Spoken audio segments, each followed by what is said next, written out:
அதான் நம்மளும் ஒரு யூடியூப் சேனல் ஆரம்பிக்கலாம் அத்தை. அதில் ரீல்ஸு விளாகு எல்லாம் போடலாம் அத்தை. நிறைய காசு வருமா அத்தை. அதில் பாருங்களே யூடியூப்பில் வர்றாங்களா, காசு நிறைய சேர்த்தானே வீடு கட்டிடுறாங்க அத்தை. நம்மளும் செய்வோத்தை வாங்கத்தை, 2 பேரும் சேர்ந்து பண்ணுவோம். ஆமாம், நீ சொல்கிறது சரியாக தான் இருக்குது. யூடியூப் சேனல் ஆரம்பிக்கிறாங்க, அப்புறம் வீடு கட்டுறேன்றாங்க, அப்புறம் சினிமாவில் போய்ட்டுன்றாங்க. ஆமாம், நீ சொல்கிறது சரியாக இருக்குது. நம்மளும் ஏதாவது ஒன்று செய்வோம். ஆனால் உன்னை நம்பி செய்கிறது எனக்கு ரொம்ப கொஞ்சம் பயமாக தான் இருக்குது. சரி வாங்கத்த, ரெடியாக நம்ம ரீல்ஸ் போடுவோம். இப்போ புதுசாக பாட்டு வந்துருக்குல்ல, அதுக்கு 2 பேரும் ஆடுவோம் வாங்க. அடியே எனக்கு ஆடலாம் தெரியாது. ஆனால் நீங்கள் போங்கத்த, எல்லாம் தெரிஞ்சுக்கிட்டா வந்து செய்கிறாங்க. அப்படியே கொஞ்சம் கொஞ்சமாக கற்றுக்கலாம் வாங்க. நான் சொல்லித்தரேன், நான் போய் கற்றுக்கிட்டே உங்களுக்கு சொல்லித்தரேன். நீங்கள் அப்படியே வாங்க, ரீல்ஸை போடுவோம். சரிங்களா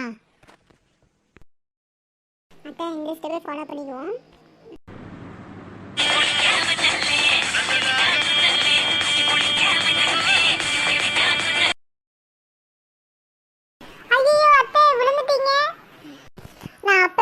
எனக்கு டான்ஸ் வராதுன்னு நீ தான் வா ஆடலாம் வீடு கட்டலாம்னு சொல்லி என் காலை ஒடிச்சு என்னைய கட்டுப்போட வச்சுட்ட. அத்தை இதுவே ஒரு வீடியோ போடுவோம், சூப்பராக இருக்கும்ட்ட. போட்டுடலாமா வீடியோவை?